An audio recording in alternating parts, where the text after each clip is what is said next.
I want to start today with a number. 1 billion. 1 billion. That is how many cancer cells are packed inside a tumor that is just 1 centimeter in diameter.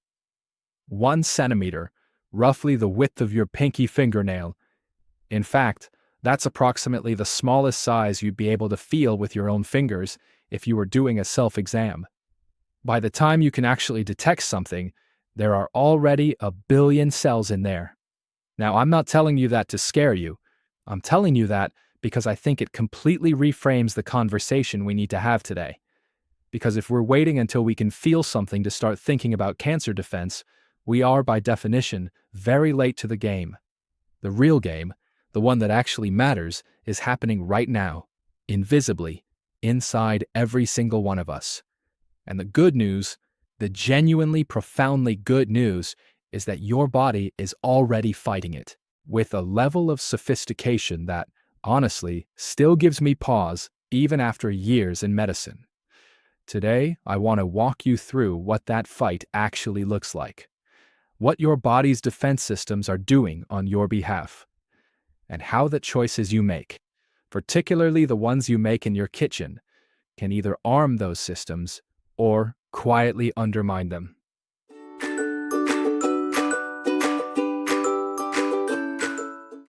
Let me give you a picture of what's actually happening inside your body at any given moment, because I think it's one of the most underappreciated stories in all of medicine. Your body is, biologically speaking, a constant construction site. Cells are dividing, DNA is being copied, and given the sheer volume of cellular replication that happens every single day, we're talking trillions of operations. Errors occur. It's inevitable.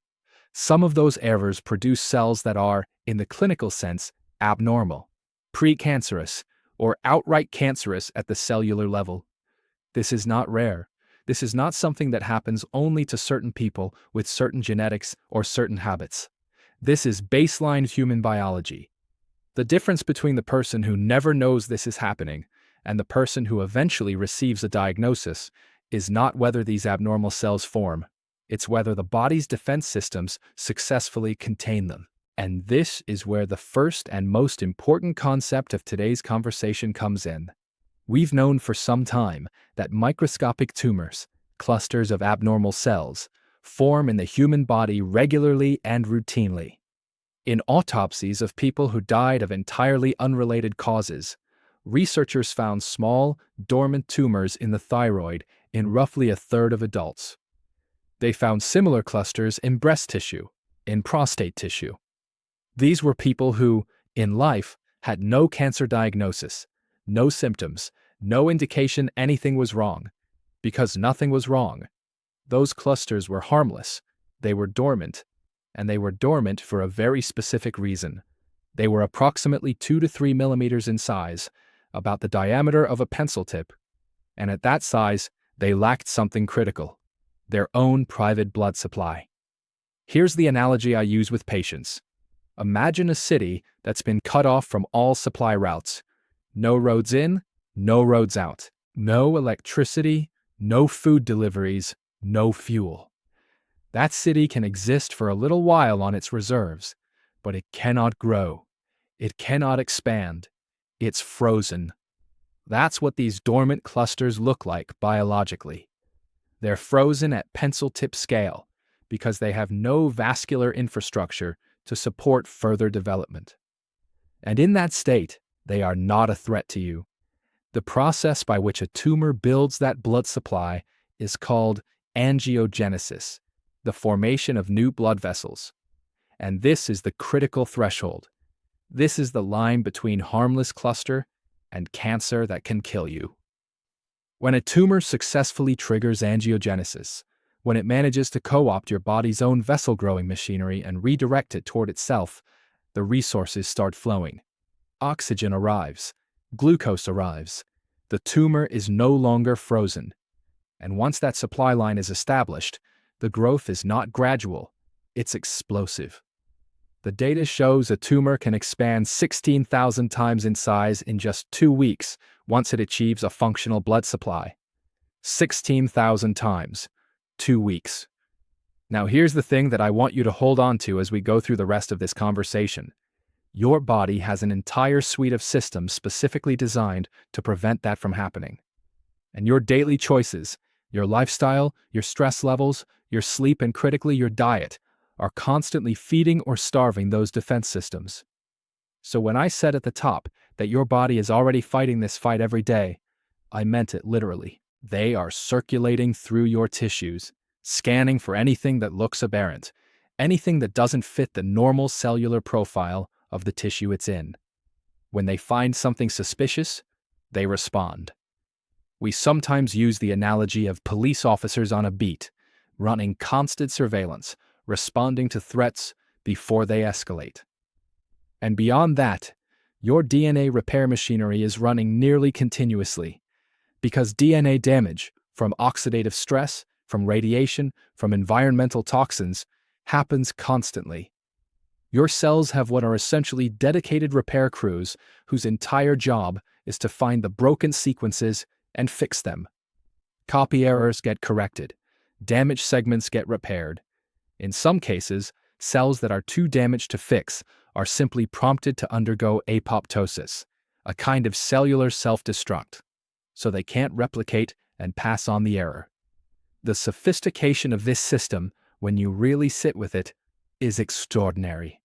The human body has been running this anti-cancer defense program for hundreds of thousands of years, long before we had oncologists, long before we had chemotherapy. And the shift I want you to make, the mental shift that I think is genuinely important, is this.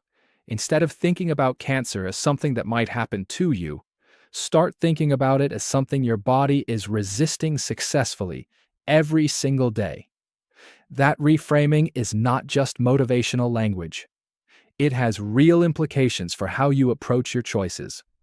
Because when you understand that you have active defense systems that depend on what you give them, you start making decisions from a place of empowerment rather than fear.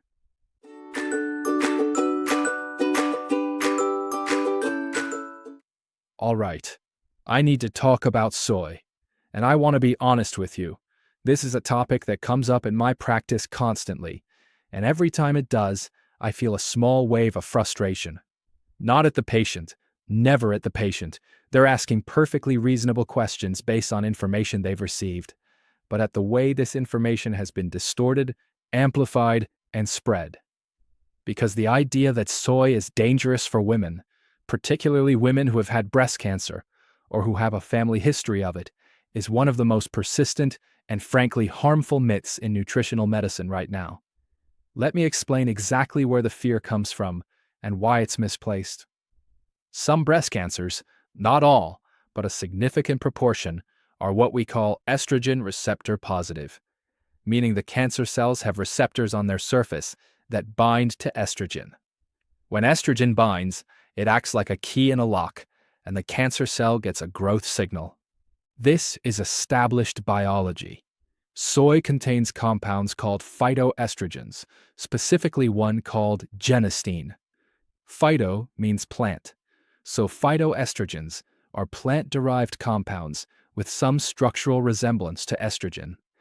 And somewhere along the line, someone said, soy has estrogen-like compounds, estrogen feeds certain breast cancers, therefore soy feeds breast cancer. Logical on the surface, wrong in the biology. Here's what that chain of reasoning gets wrong. It treats estrogen-like as equivalent to estrogen, and at the molecular level, at the level of actual receptor binding, they are not the same thing, not even close.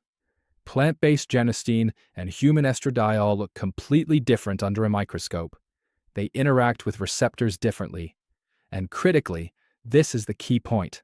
Genistein does not function as an estrogen agonist the way human estrogen does. Instead, it behaves more like an estrogen blocker. It binds to the receptor and occupies it, but it doesn't deliver the same growth signal. Effectively, it fills the lock so that the real key, human estrogen, can't get in. The clinical analogy here is actually a drug you may have heard of called tamoxifen. Tamoxifen is one of the standard pharmaceutical treatments for estrogen receptor-positive breast cancer, and it works precisely by blocking estrogen receptors. It's an estrogen antagonist. It occupies the lock. Soy genistein has been described in the research literature as functioning similarly.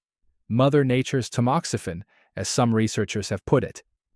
Now, I don't want to overstate this. I am not telling you that eating tofu is equivalent to taking a pharmaceutical-grade cancer drug. That would be irresponsible and inaccurate. But what I am telling you is that the evidence consistently points in the opposite direction from the myth. The most definitive data I'm aware of comes from the Shanghai Women's Breast Cancer Study, a rigorous, large-scale study that followed 5,000 women at high risk for breast cancer recurrence. These were women who had already been diagnosed and treated, and researchers tracked their outcomes alongside their dietary habits, including soy consumption. The results were not subtle. The women who ate the most soy had a 30% reduction in cancer recurrence and mortality, compared to those who ate the least. 30% in the highest risk population, and this wasn't an isolated finding. Across 14 clinical trials, specifically looking at soy consumption in women who had already had breast cancer. Looking at survival and mortality outcomes, the pattern was consistent. In every single one of those studies, higher soy consumption was associated with better outcomes, less mortality, greater survival. Every single one. So when a patient comes to me and says, "I stopped eating edamame because I heard it was dangerous," what I hear is, someone has been avoiding something that the evidence suggests was helping them, based on a fundamentally incorrect understanding of the biology involved. That is the cost of misinformation, and it's not abstract. It has real consequences for real people. The practical takeaway is simple. Whole soy foods, edamame, tofu, tempeh, miso, are not only safe, but appear actively beneficial, particularly for those with a personal or family history of breast cancer. Add them in. Don't avoid them.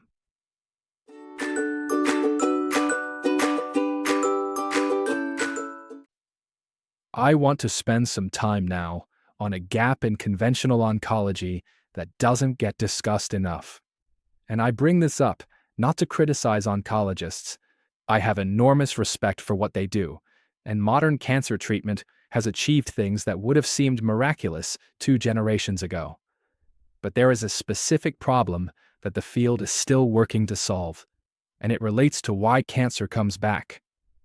When a patient goes through chemotherapy or radiation and the tumor shrinks, or in the best-case scenario, appears to be gone entirely, we call that remission, and it's a wonderful, hopeful moment. But for many patients, cancer returns months or years later, and when it does, it often comes back more aggressive than it was originally, more drug-resistant, harder to treat. Why? There is growing evidence that a significant part of the answer lies in a population of cells called cancer stem cells. These are not your average cancer cells. They are the roots of the tumor, the small subset of cells with the capacity to self-renew, to regenerate the whole tumor from scratch. They are more resilient, more resistant to treatment, and they can lie dormant for extended periods of time. Think of a tumor like a weed.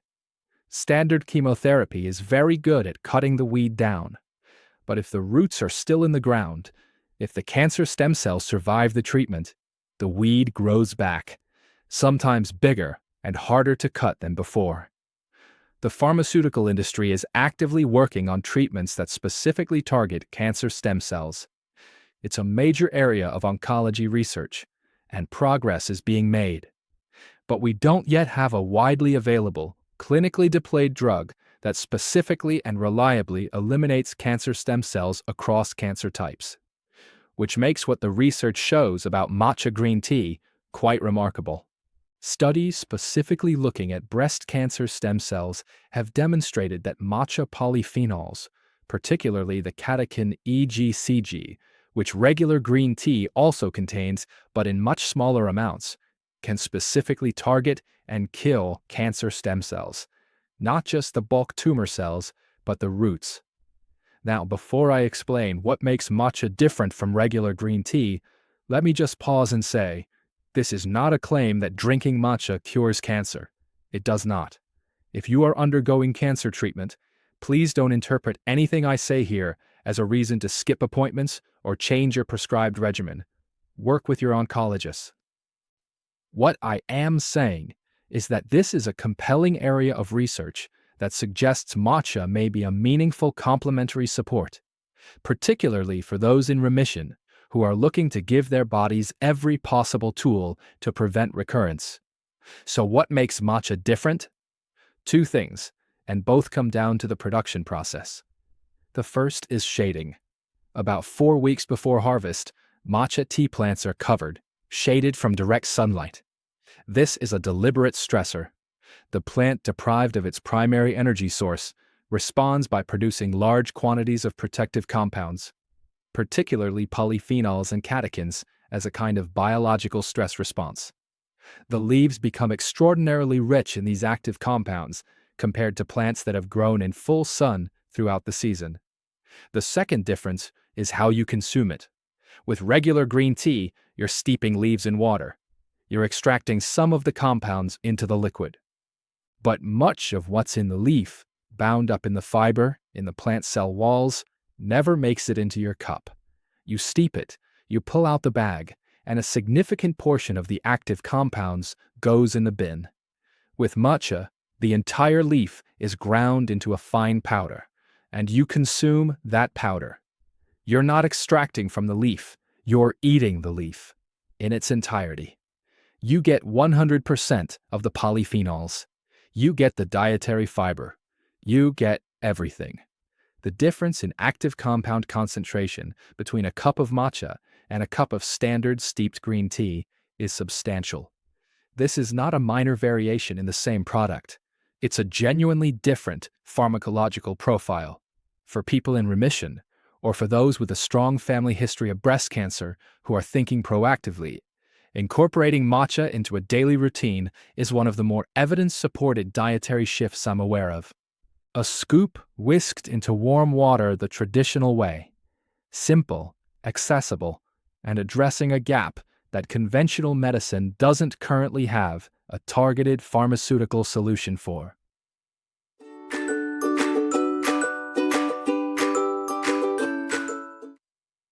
All right, I want to shift gears now and talk about something that I find endlessly fascinating, and that has changed the way I think about the relationship between what we eat, how our immune system functions, and even how we feel emotionally. The gut microbiome. I know that phrase gets thrown around a lot at this point. Gut health has become something of a wellness industry buzzword, and I think that can actually make people more skeptical of it than they should be, because the underlying science is genuinely extraordinary. Here are the numbers you need to hold in your head. Your body contains approximately 37 trillion human cells. It also contains approximately 39 trillion bacterial cells, mostly concentrated in your gut, meaning there are actually slightly more bacteria living in and on you than there are human cells. These bacteria are not passengers. They are not neutral bystanders. They are active participants in your biology. They influence your immune function, your metabolic rate, your hormonal balance, your inflammatory pathways. And this is the part that still gets me every time: your mental health and emotional state. The specific mechanism I want to talk about today involves a bacterium called Lactobacillus reuteri. It's one of the better studied species in the Lactobacillus family, and the findings around it are remarkable enough that I think they deserve some detailed attention. What researchers found is that L. reuteri, when present in the gut, sends signals through the gut-brain axis, the neural and hormonal communication network that connects your digestive system directly to your brain. And those signals stimulate the production of oxytocin. Oxytocin. If you know that word at all, you probably know it as the bonding hormone or the love hormone. It's the hormone that surges when you hold a newborn, when you hug someone you've missed deeply, When you experience genuine physical and emotional intimacy, it's fundamentally associated with trust, connection, warmth, and social bonding. But here's what most people don't know about oxytocin. It is also a healing hormone, in a very literal physiological sense. In laboratory research, L-reuteri supplementation was shown to double the rate of wound healing. Not improve it modestly, double it. The healing of physical tissue was dramatically accelerated in the presence of this bacteria and the oxytocin response it triggers. And beyond wound healing, in animal studies looking specifically at tumor development, L-reuteri was shown to significantly reduce both the size and the incidence of breast tumors. Now, I want to be transparent. Much of this data comes from animal models, and human clinical trials are ongoing. I am not standing here telling you that eating sourdough bread will treat your cancer. That is not the claim. But the mechanistic pathway here is fascinating and credible. Gut bacteria influence oxytocin production. Oxytocin influences immune function and tissue repair. And the species of bacteria in your gut are directly shaped by what you eat. So the question becomes, where do you find L-reuteri, and how do you cultivate it? The first source worth discussing is authentic sourdough bread. And I want to be very specific here, because there is a lot of bread in grocery stores that is labeled sourdough and is nothing of the sort. What you're looking for is bread made through genuine slow fermentation with a live culture, what bakers call a starter. These starters in artisanal bakeries are often years or decades old. Some of the most famous ones have been maintained continuously for well over a century.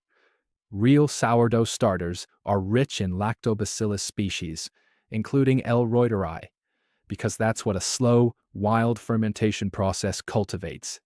What you want to avoid is commercial sourdough-style bread that has been made with vinegar or citric acid to simulate the sour flavor, with standard commercial yeast for leavening, and baked in a matter of hours.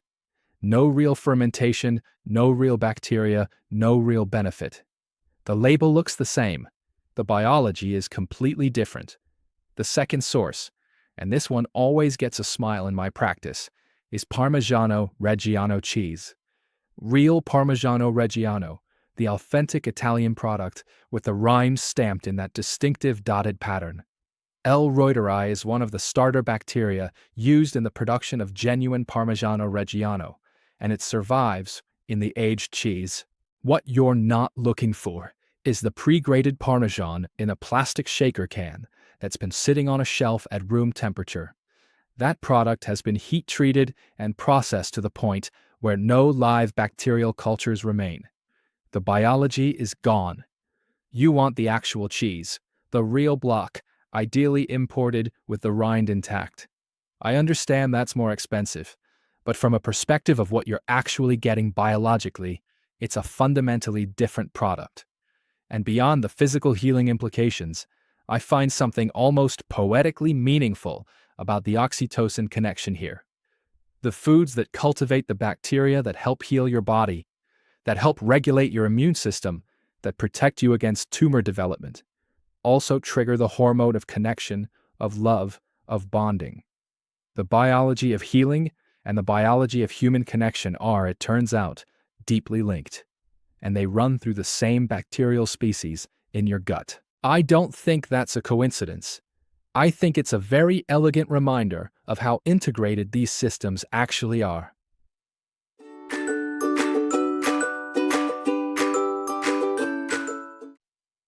Okay, I want to give you something concrete and practical now, a kind of kitchen audit, because I've been talking a lot about mechanisms and biology, and I think it's worth being very specific about foods that show up consistently in the research as significant contributors to the defense systems we've been discussing.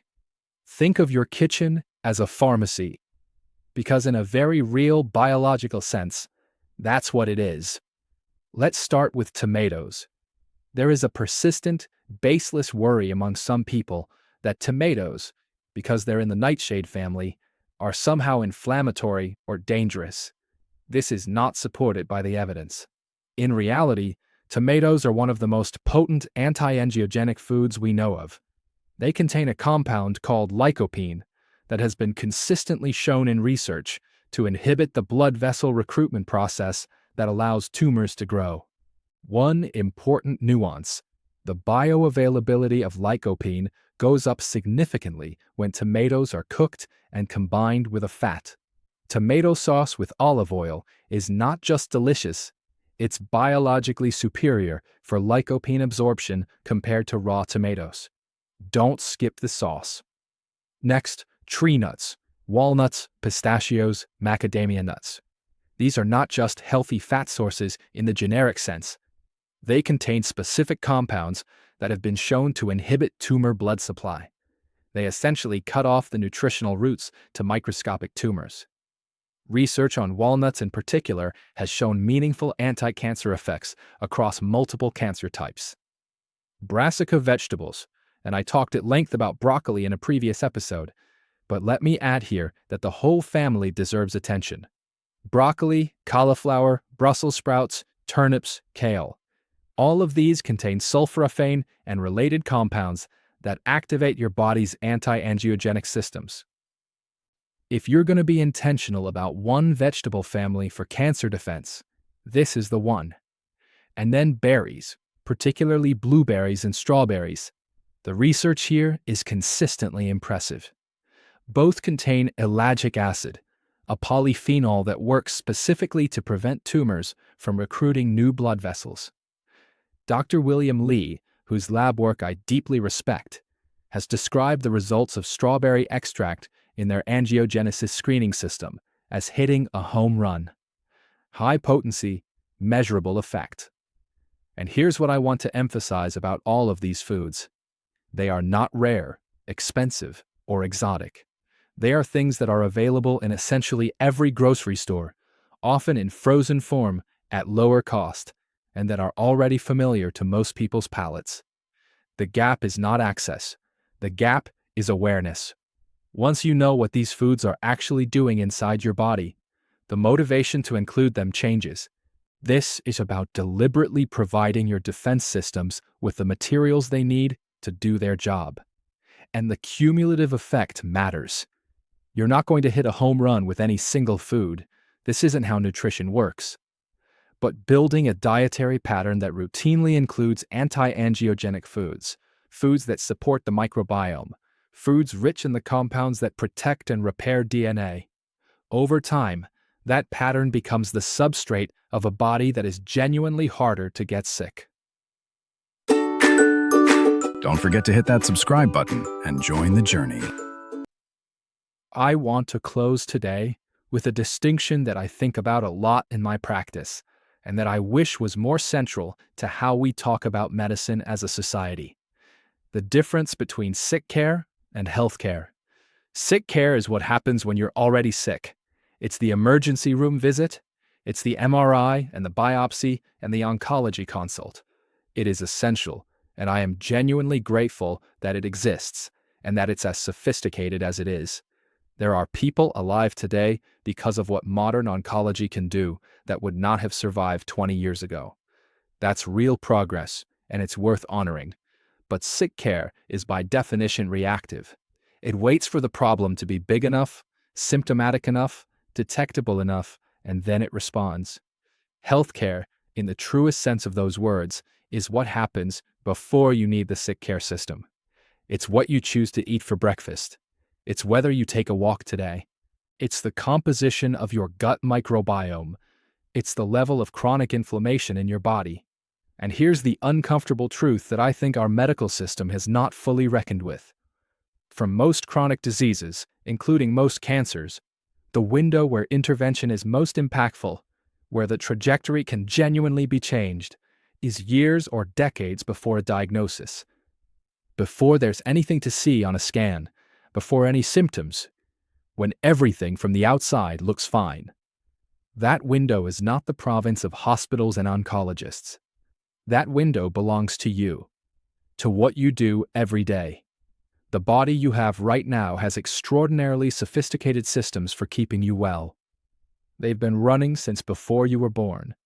Your immune cells are patrolling, your DNA repair crews are working, your gut bacteria are sending signals that influence everything from your hormonal balance to your capacity for healing. These systems want to work, but they require raw materials. They require the right inputs, and the most direct, accessible, controllable source of those inputs, every single day, multiple times a day, is your food. So I'll end with the same question I always find myself coming back to. What is one thing you're going to add to your plate today? Not remove, not restrict, not feel guilty about, just add, that gives your body's defense systems a little more of what they need. Start there, just one thing, and then let the biology do what it was built to do. Thank you for being here.